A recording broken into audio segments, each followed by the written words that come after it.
Government launches second round of political reform consultation. Pan-Democrats vow to boycott the consultation exercise. And search teams find the tail of the missing AirAsia plane.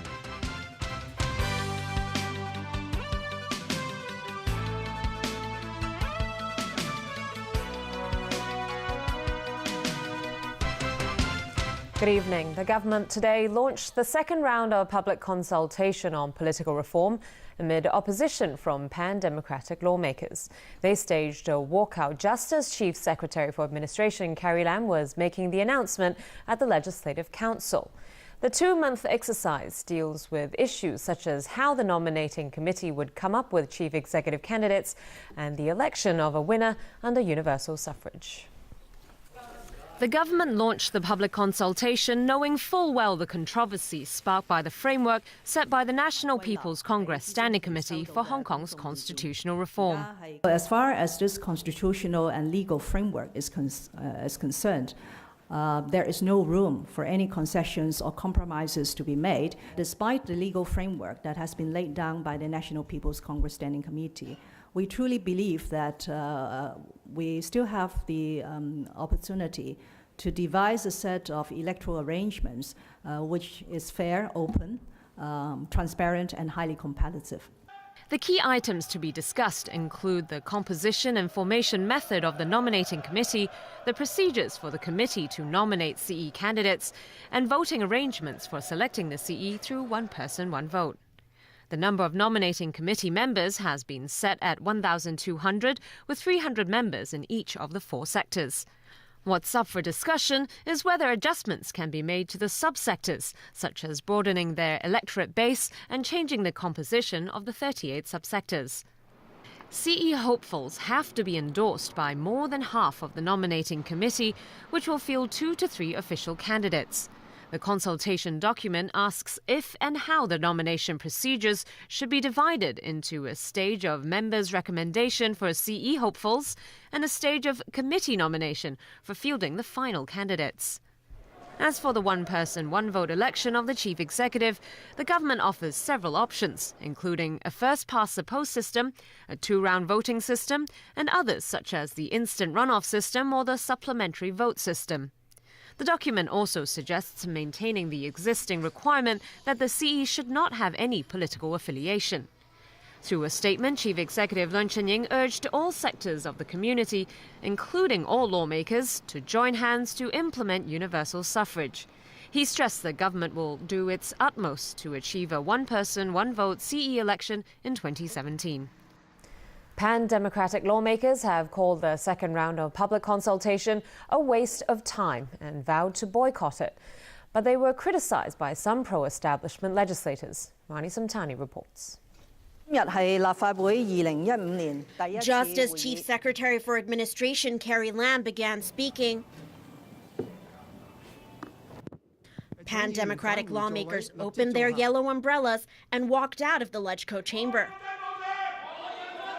We walked out so as to manifest our regrets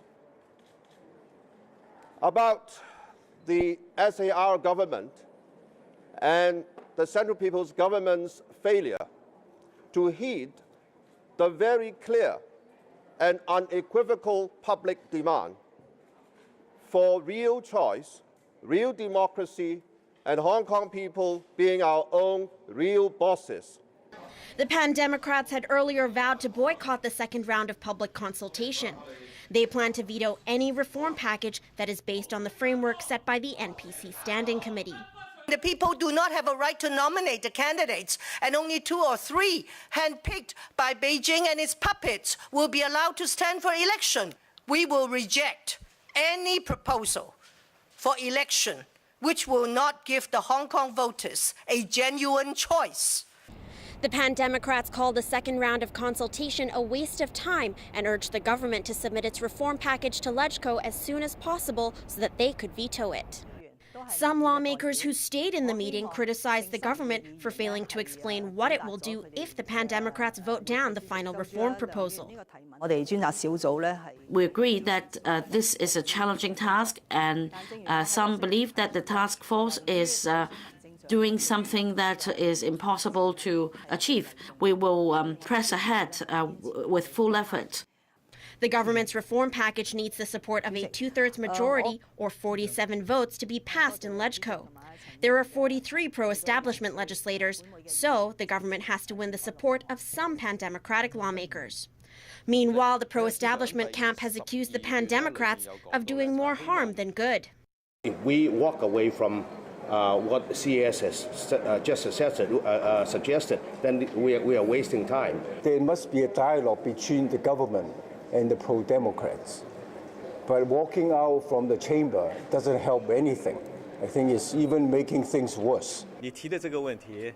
In Beijing, chairman of a state-funded think tank, Chen Duo'er, said today the scope of discussion in the new round of public consultation is very big. He said the idea of a blank ballot option, which would effectively allow voters to veto CE candidates, can be included in the discussion.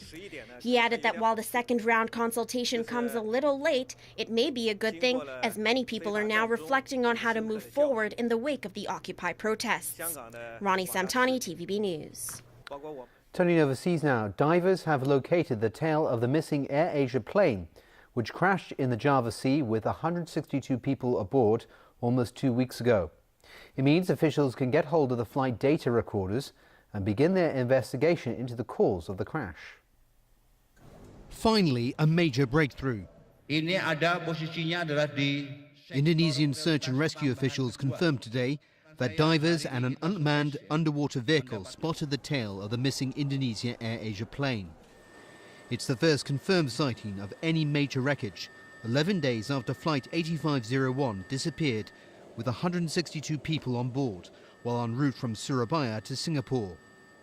Powerful currents and murky water continue to hinder the operation, but searchers managed to get a photograph of the debris about 9 kilometers from where the plane lost contact. The find is particularly important because the all-important cockpit voice and flight data recorders, or black boxes, are located in the aircraft's tail.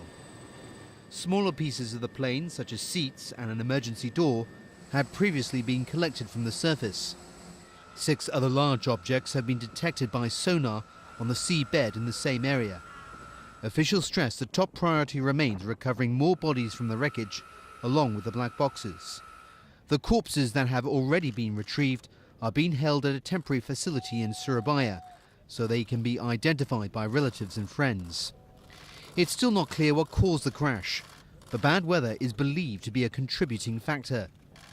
Just before losing contact, the pilot told air traffic control he was approaching a thunderstorm, but was denied permission to climb immediately to a higher altitude because of heavy air traffic. No distress signal was issued. U.S. House of Representatives Speaker John Boehner has survived a leadership challenge from within his own party as the Republicans assume control of Congress.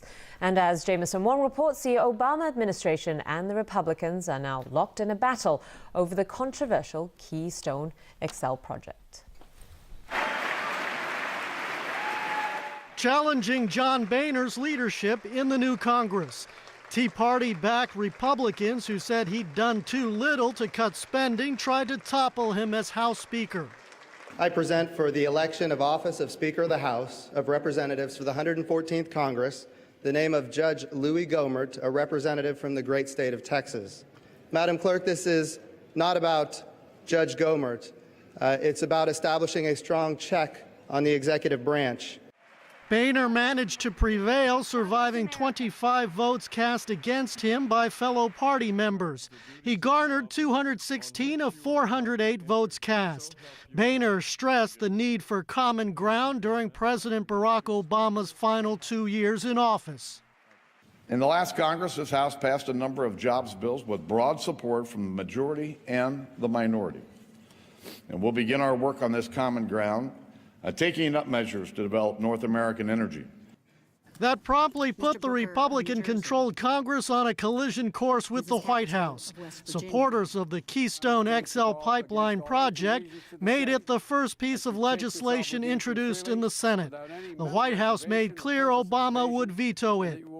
I would not anticipate that the president will sign this piece of legislation. We promised, we indicated that the president would veto similar legislation that was being considered by the previous Congress, and our position on this hasn't changed.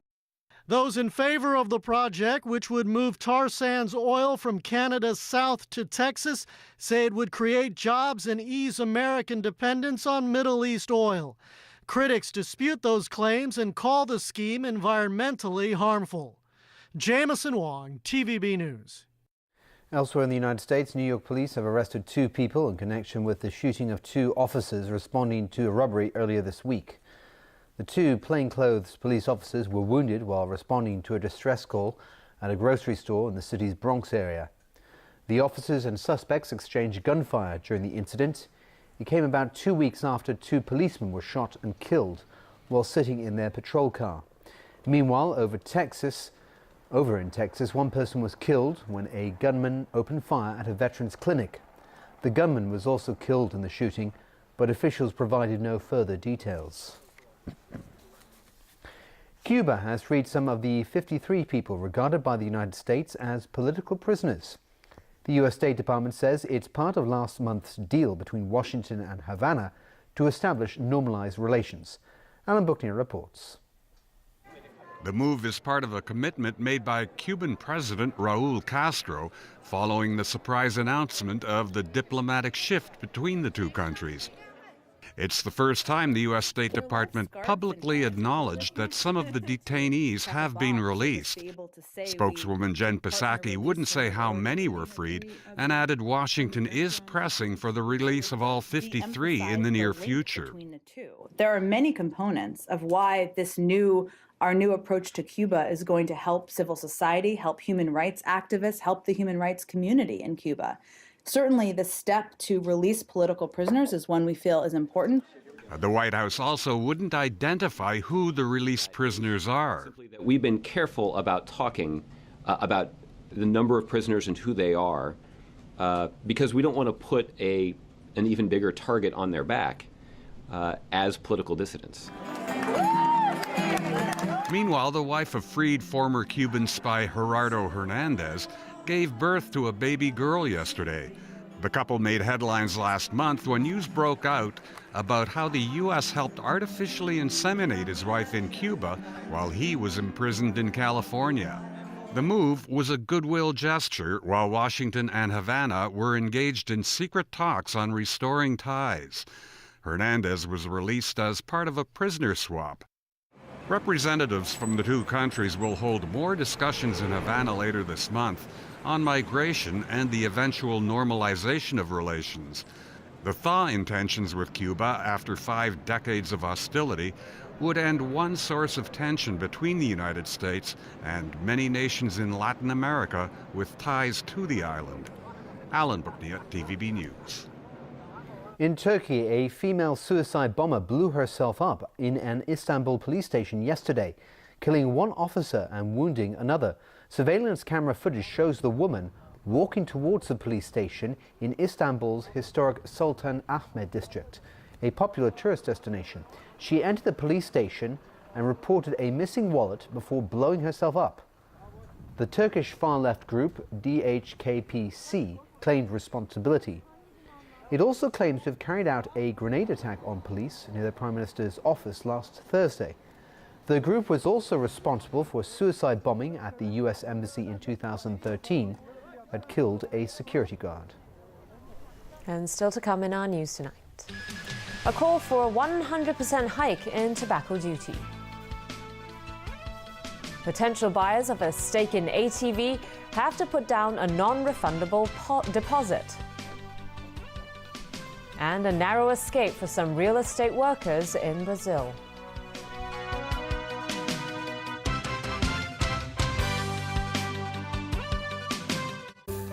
Do animals think? How do we know for sure? Looking up, please.